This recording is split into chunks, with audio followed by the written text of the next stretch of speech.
Shalom, Mishpaka. I have another question. When does a day, a yom, actually begin and end? When does a day or a yom actually begin and end? Now, there's a great bit of contention regarding this subject.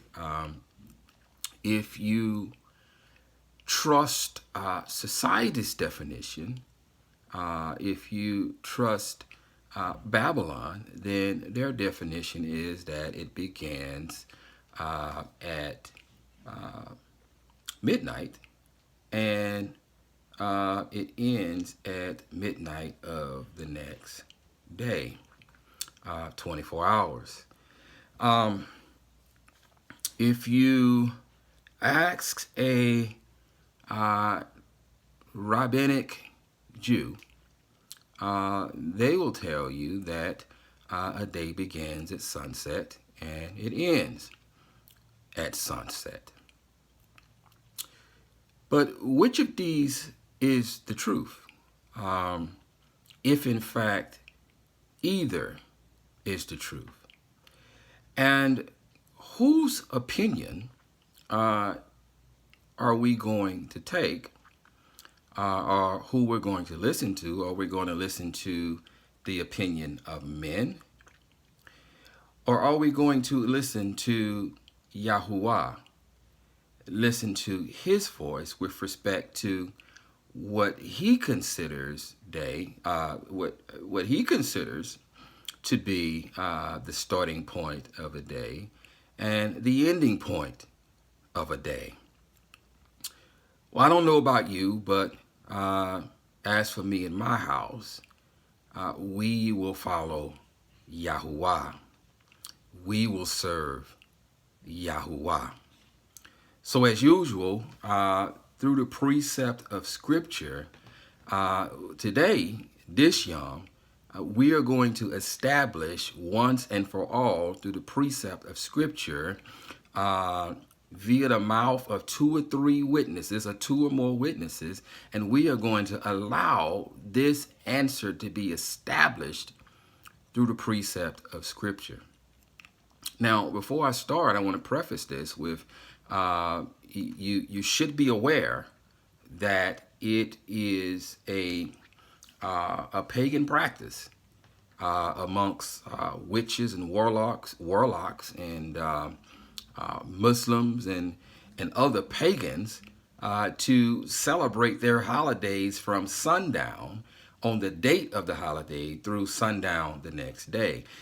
You might want to bookmark that if witches and warlocks and other pagans keep their holidays or their Shabbats from sundown to sundown, the question then that we should be asking is, should we be emulating them? Should we be emulating them? And the other question we should be asking is, since pagans and warlocks and Satanists typically do everything in reverse with respect to what Yahuwah has commanded, and so do you Christians. One should question and one should ask, well, if they keep sundown to sundown and they are known for doing everything in reverse, should we then be doing the same thing? Yahuwah from the very beginning has told us to not emulate or not to copy the ways of the pagans, of the heathens. And so if a witch, a warlock, and other pagans and Muslims are keeping their Shabbat and their what they call holy days from sundown to sundown or from sunset to sunset, should the people of Yah be doing the same thing?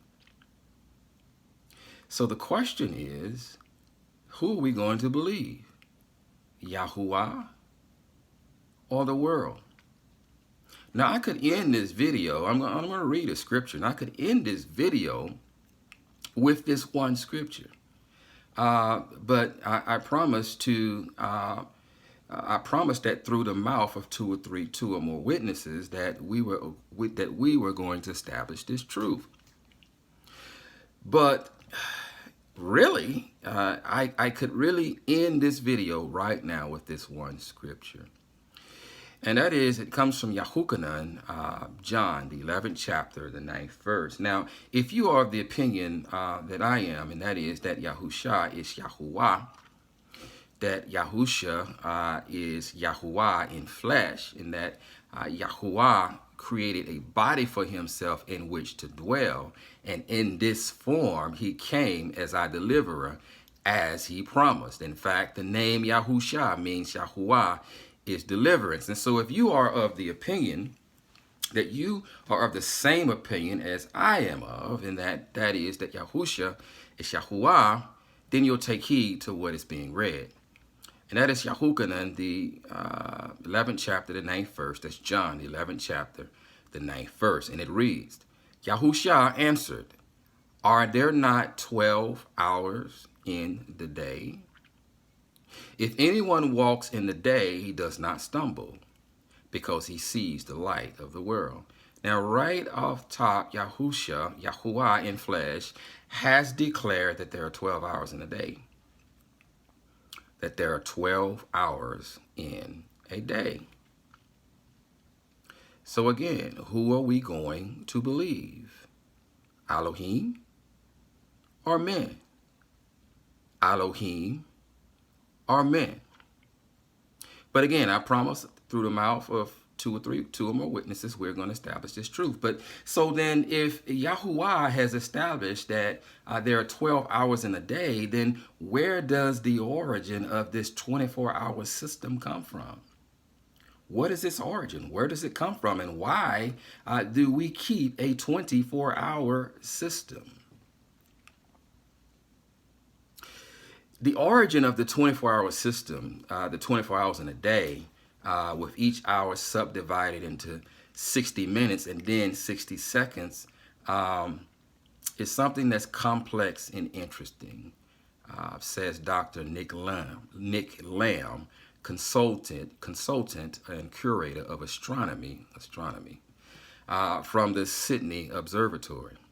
So we're going to listen to the mouth of a pagan explain the origin of the 24-hour system. And you can learn a lot from pagans. You can learn a lot from pagans with respect to not what to do.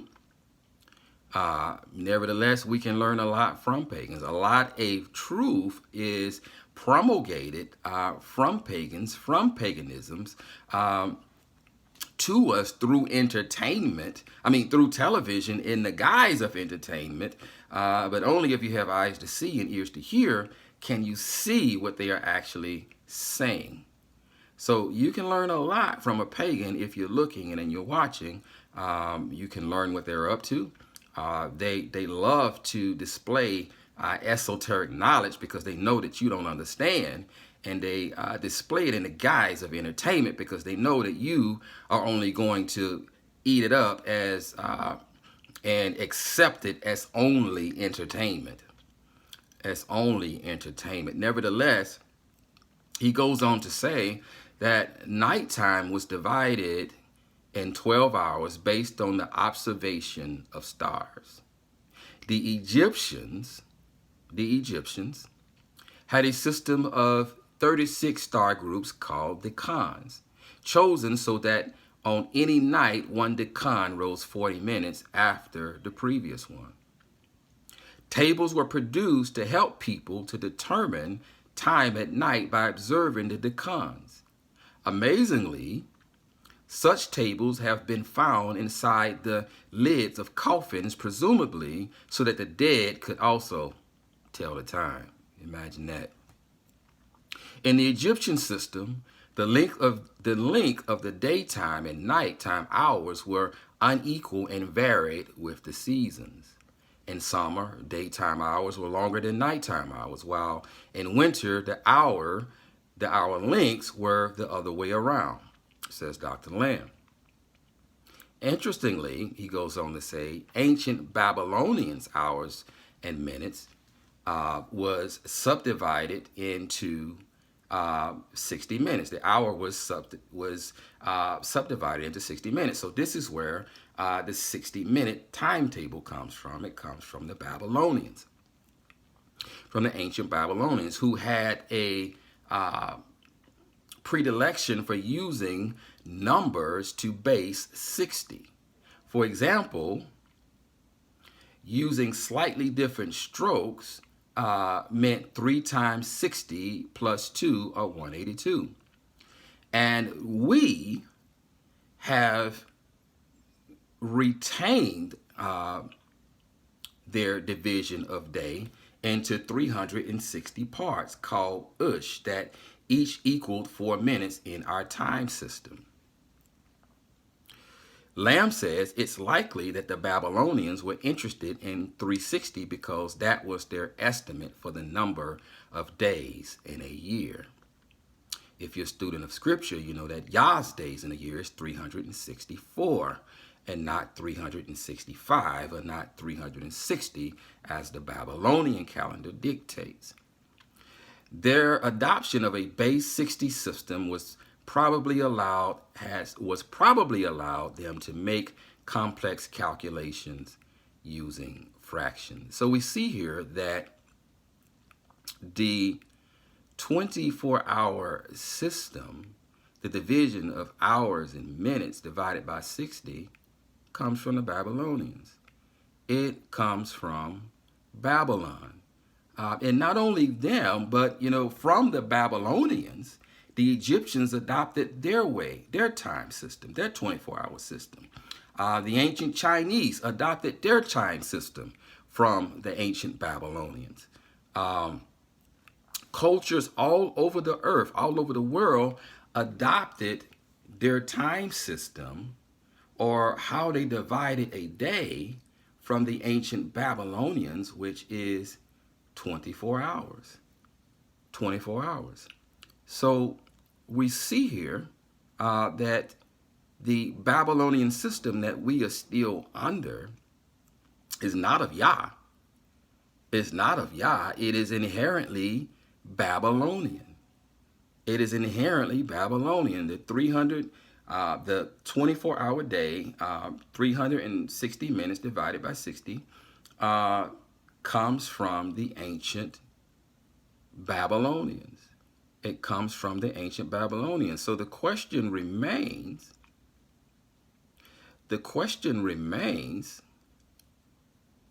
who are we going to believe? Let me go back. It was 360 parts called YAHUAH'S that each equaled 4 of minutes in our time system. So as opposed to 360 divided by 60. So the question remains, who are we going to believe? Man or Elohim? Man or Elohim? So if you are in fact YAHUAH'S, then the answer to that question is that you are going to believe Elohim. You are going to believe Elohim. So the question that remains, what does YAHUAH consider a day? How does YAHUAH measure a day? Now you'll be interested to know that in Barashif, the very first chapter of Barashif, that he gives us this estimation.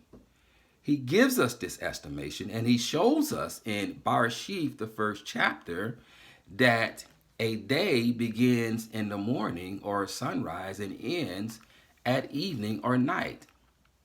He categorizes day as day and night as night. As there is a clear distinction between good and evil, light and darkness, there is a difference between day and night. Again, day is day and night is night.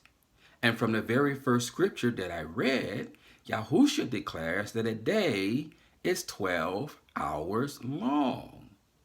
12 hours long. And that means that the night, which is separate from the day, is 12 hours long. Now in Barashif, the first chapter, Genesis, the first chapter, reading from verse 4 through 19, we read, "And Elohim saw the light that it was good, And Elohim, listen, separated the light from the darkness. And Elohim called the light Yom, and the darkness he called night. Now, the Hebrew word for day is Yom, and if you search hard enough, translators have tried to hide it from us, but if you search hard enough, you will discover that Yom is divided as the period from sunrise to sunset. From sunrise to sunset. Reading on, in the darkness he called night. So he separated the day from the night. He tells us here directly, and Elohim separated the light from the darkness. And Elohim called the light day. It is his own specific entity. Day is day and night is night. And the darkness he called night.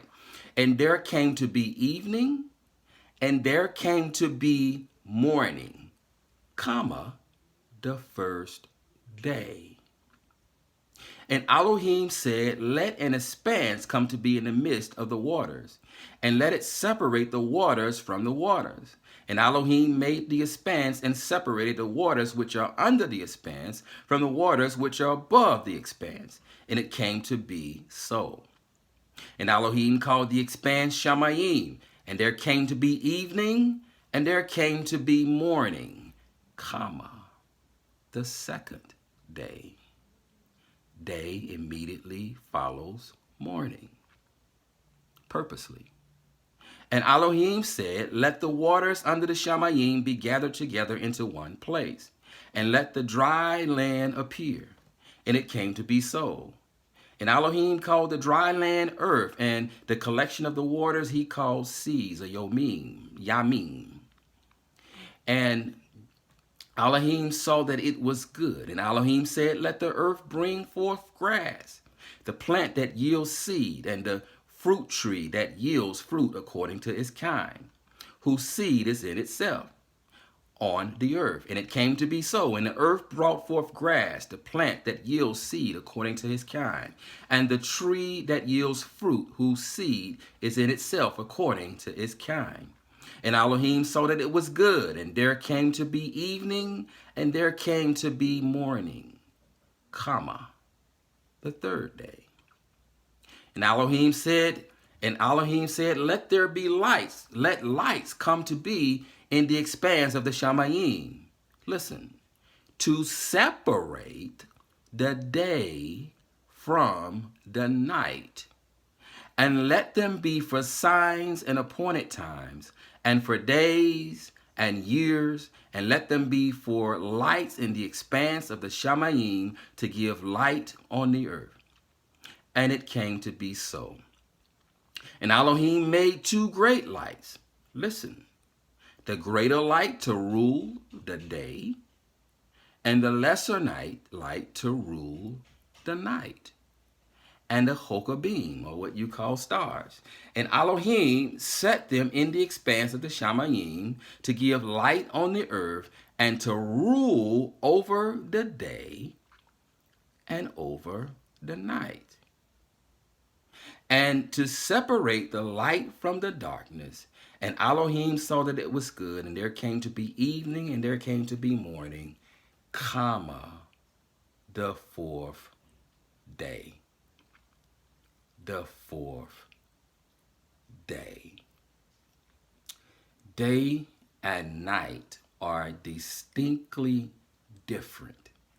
They are their very own entities. Day is day, night is night. They are no different than good and evil, night, darkness, and light. In the same way, day and night are distinctly different, separate and different. If you know, even through the precepts of scriptures, it tells us that Noach that it rained during the time of Noach 40 days and 40 nights. Eliyahu journeyed 40 days and 40 nights to Mount Horeb when he was fleeing from Isabel. Yahusha fasted 40 days and 40 nights when he was drawn to the wilderness. The contrast of that is when we read in Shemuel Aleph, or 1 Samuel, the 14th chapter, the 24th verse, when Sovereign Shaul was fighting the Philistines, and they began to overcome them, that he had called a fast. That he had called the fast. How long did he call the fast for? Reading in verse 24, it says, but the men of Yasharal were distressed that day, for Shaul had caused them to take an oath, saying, cursed be the man who eats any food before evening, and until I have taken vengeance on my enemies. So none of them tasted any food. So we see he commanded that a fast be done that day. He specifically commanded a 1-day fast, and not a 1 day and 1 night fast, but a 1-day fast. In Bereshith, Genesis, the 2nd chapter, verses 1 through 2, we read, thus the heavens and the earth were completed, and all their array. And on the 7th day, it does not say on the 7th night, it does not say on the 7th evening, it says on the 7th day. Remember, day and night are distinctly different. They are separate and they are different. And it says here, and on the 7th day, Elohim completed his work, which he had done, and he rested on the 7th day from all his work, which he had made. Which he had made. So, from the very first scripture that was read, Yahusha defines a day as being 12 hours. As being 12 hours. A day is 12 hours long, and a day is distinctly different from the night. So if that is the case, Yasharal, then when are we to observe the Shabbat? When are we to observe the Shabbat? From sundown to sundown? Or from sunrise of the day of the Shabbat to sunset of the day of the Shabbat? Which is it? Again, let's allow the precept of Scripture to answer this question. Let's allow the 2 or 3 witnesses to establish this truth. So turn with me now to Shemoth,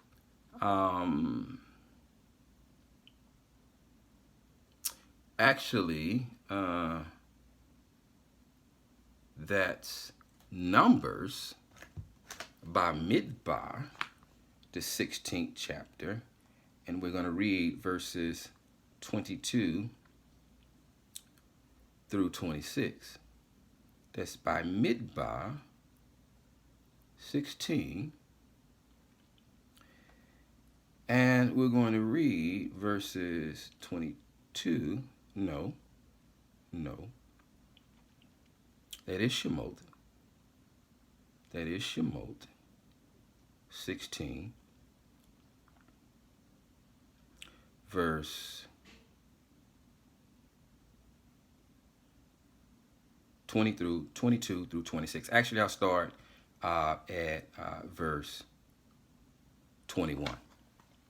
And this is when Yahuwah is teaching our ancestors by the precepts, by the lessons, the examples of gathering manna, to teach them when to keep the Shabbat, when and how to guard the Shabbat.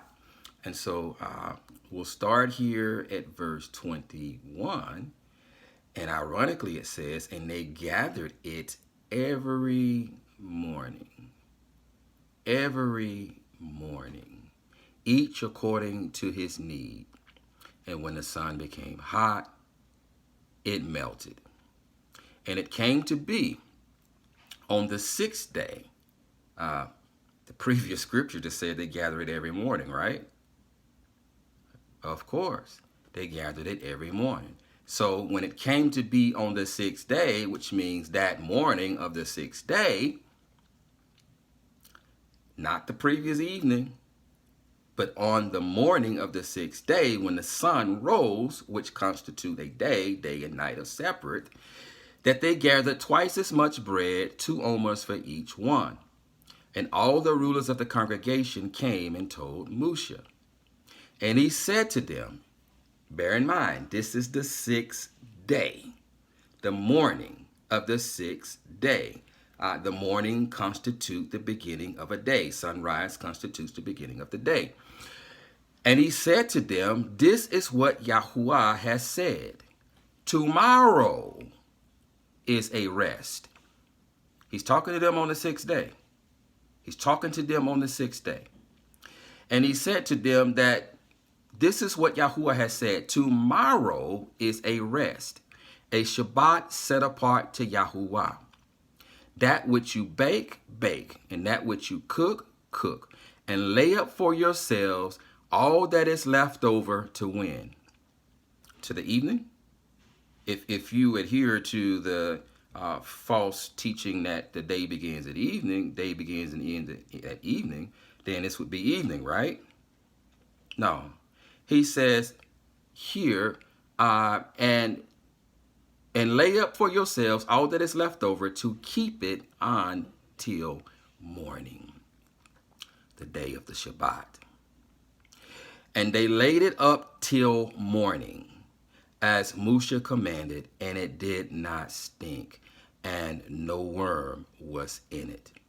Verse 25. And Musha said, eat it today, not tonight. Eat it today, for today, not tonight, is a Shabbat to Yahuwah. Today, you do not find it in the field. Gather it 6 days, beginning in the morning when it appeared.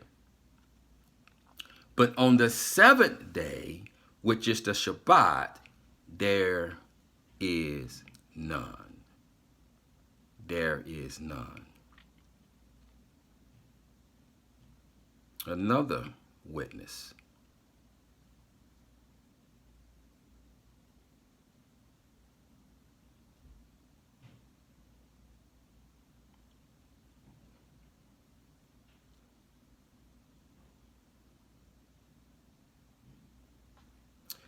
Shemoth, that is Exodus, the 20th chapter, verses 8 through 11. Remember the Shabbat Yom, the Shabbat day. He does not say the Shabbat night. Here he says the Shabbat day. And he established in the very beginning that there is a difference, a distinct difference between day and night. Day in the Hebrew scriptures is defined as Yom is called hot or heat. It is further defined as the time between sunrise and sunset, when the sun is ruling the day. The day. This is a day. This is a Yom. To set it apart. 6 days you labor and shall do all your work. But the 7th day is a Shabbat of Yahuwah your Elohim. You do not do any work, you, nor your son, nor your daughter, nor your male servant, nor your female servant, nor your cattle, nor your stranger who is within your gates. For in 6 days, not 6 days and nights, in 6 days, Yahuwah made the Shamayim and the Arets, the sea and all that is in them, and rested the 7th day. Therefore Yahuwah Baruch the 7th day and set it apart. Another witness, Tehillim, Psalms 104, verse 19 through 23. And it reads, starting at verse 19, he made the moon for appointed times, The sun knows it's going down. You put darkness, and it is Lala. In all the beasts of the forest, in it all the beasts of the forest creep.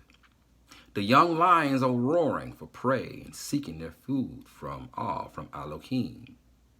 The sun arises, they withdraw and lie down in their dens. Verse 23. Man goes out to his work and to his labor till evening. Till evening. There are 12 hours in which to work. Night comes and no man can work. And I got ahead of myself. That's another scripture. But day is day and night is night. Day is set apart for work. Night is naturally set apart for rest. It is naturally set apart for rest. No one has to tell us to rest at night. It is a natural occurrence. The body naturally shuts down at night. We are naturally programmed to understand that we rest at night. But we need instructions. If we are to deviate from that, then Yah needs to give us specific instructions. And he does when he tells us not to work, not to do any labor during the 12-hour period when you are naturally supposed to be working on the Shabbat Yom. Don't work during that time. I want you to rest as I rested and as I rest. Another witness, Matthew, the 28th chapter, the first verse. And it reads, now after the Shabbat, as it began to dawn towards the first day of the week, Mary Magdalene and the other Mary came to look at the grave. So here it says, now after the Shabbat, as it began to dawn towards, as it began to dawn. Now remember, dawn is sunrise.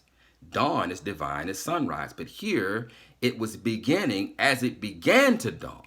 So it was not yet the first day of the week because it was beginning to dawn. So here it says, now after the Shabbat, as it began to dawn towards the first day of the week, Mary Magdalene and the other Mary came to look at the grave. I could really stop. I mean, we've read enough precept to establish that a day is day and night is night, and a day is defined as being from sunrise to sunset, or from dawn to dusk. But I'm going to keep reading. I'm going to keep giving you witnesses by the precepts of Scripture. By the mouth of two or more witnesses. More witnesses. We're going to establish this truth. Luke, the 24th chapter, verse 1. But on, bookmark on, but on day one of the week, bookmark at early dawn, sunrise, they came to the tomb, bringing the spices which they had prepared. Now, those of you who think that the Mashiach rose on the day of the sun, you are mistaken. He was already gone when they arrived at the tomb. When the sun began to rise at early dawn, well, actually on day one of the week, at early dawn, at sunrise, when they came to the tomb, he was already gone. So we've established that sunrise marks the beginning of the day. And when they arrived, he was gone. He was gone. 3 days and 3 nights. You cannot get 3 days from three. You cannot get 3 days and 3 nights from Friday, which you call Friday, to Sunday. You cannot get 3 days from that. In accordance with Daniel, the Mashiach was buried during midweek. He was buried on the 4th day. And he was in the ground 3 days and 3 nights, the 4th day, the 5th day, and the 6th day and night. Well, let's go back. He died during the 4th day, and at dusk he was buried. So we get midweek, the 4th day and the 4th night, the 5th day and the 5th night, and the 6th day and the 6th night. He rose on the 7th day on the Shabbat Yom. Now, they would not have gone to his tomb on the Shabbat Yom. So that would have been no way of them knowing whether he was there or whether he had arisen. So he rose during the day, or he may have rose towards sunset. The point is, he rose on the Shabbat Yom. He rose on the Shabbat Yom. And so when they went to the tomb at early dawn, on the first day of the week, he was already gone. He was already gone. And again, we have defined a day is beginning at sunrise. At sunrise. Well, Yah has actually established that truth, that a day begins at sunrise. He was not there. He did not rise on the first day of the week. If you understand Yah, you understand that he only works at appointed times and seasons. He would not have risen on the first day of the week. He rose on the Shabbat. He rose on the Shabbat. He was slain on the day of preparation of Pesach as our Pesach lamb. And he rose on the day of preparation. He presented himself to Mary Magdalene and the other Miriam on the first day of first fruit.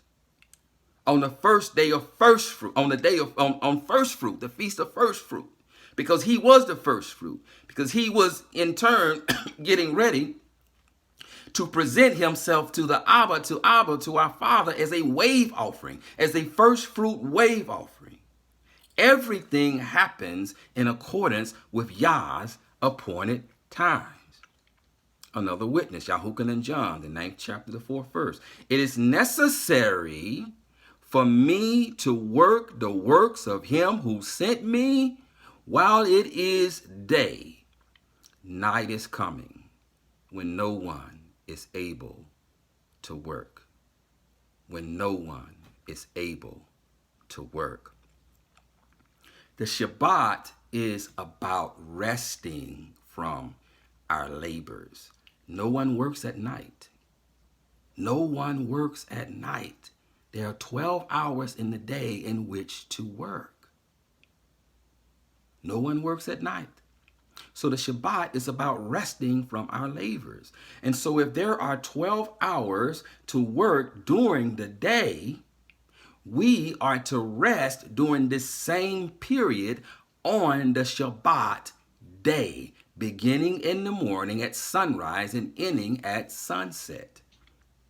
It makes no sense for YAHUAH to give a command to rest at night when it's understood that we naturally rest at night. He gives us instructions to clear up things that we don't know.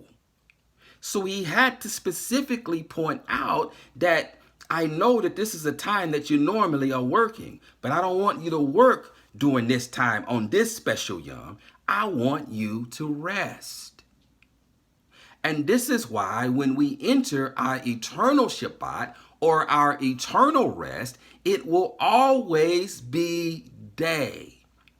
In Hazon, Revelation, the 21st chapter, the 25th verse, we read, and its gates shall not be shut at all by day, for night shall not be there.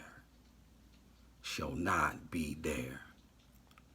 The 24-hour system is inherently Babylonian. It began in Babylonia and Babylon. They came up with the 24-hour system. Pagans still keep it. Witches and warlocks and Satanists, they celebrate their holidays from sundown to sundown. Why would you want to partake in what they are partaking in?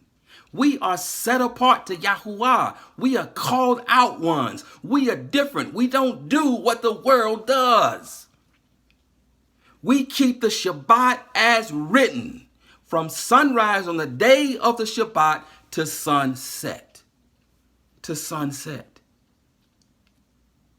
Our ancestors started observing this system, this Babylonian system of a 24-hour system during and after Babylonian captivity. They brought it back with them in their Babylonian Talmud. It is Talmudic. It is pagan. It is unscriptural. It is pagan, and it wasn't so from the very beginning. Even when looking in the Brit Chadashah, what you call the New Testament, when we look at the English word day in Scripture, it translates to the Greek word hemera, which means day. And when you look further down in the definition, it says a day, the period from sunrise to sunset. Even the corrupt pagan Greek language understands when a day begins and ends, from sunrise to sunset. Well, some of you may be asking about Yom Kippur. Again, Yahuwah shows us by the precept of Scripture through his man Moshe how to keep the weekly Shabbat day. The weekly Shabbat Yom. He shows us through the precept of Scripture, and by the example of manna, he shows us that the manna which was given every morning, every day at sunrise, and on the sixth day, they gathered twice as much. Why did they gather twice as much? Because they were going to eat the 6 days portion.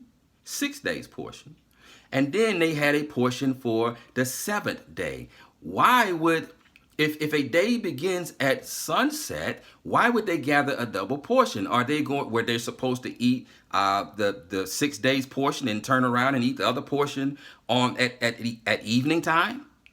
If, in fact, a day begins at evening time? No. It was for the next day as prescribed in Scripture, which began in the morning. So some of you may be asking about Yom Kippur. Well, again, the precept was given to us, the example, the instruction was given to us by Midbar with respect to how to keep the Shabbat Yom, the weekly Shabbat Yom. Now here, with respect to Yom Kippur, he has to give other instructions because he has already given instruction on how to keep the weekly Shabbat Yom. So he has to specifically give instructions here on how to keep Yom Kippur because it's not a normal Shabbat, it is a high Shabbat. Meaning it incorporates an evening and a day. And Yom Kippur is the only instance in which the Shabbat begins at evening. Again, the reason is because it is a high Shabbat that encompasses an evening and a day. It begins the evening before the actual day of atonement. So if you're fasting 24 hours, I'm not going to speak against it, but you don't have to. We are called to fast or afflict our beings on the day of atonement, which is defined as being from sunrise to sunset. So for 12 hours a day, you afflict your being. It is akin to Pesach, which is another high Shabbat, beginning on the evening. Pesach beginning on the evening, and Pesach is not a Shabbat. Sometimes it may, it's not a Shabbat. No, because it begins at evening, so it's never a Shabbat. And so Pesach begins on the evening before the first day of unleavened bread.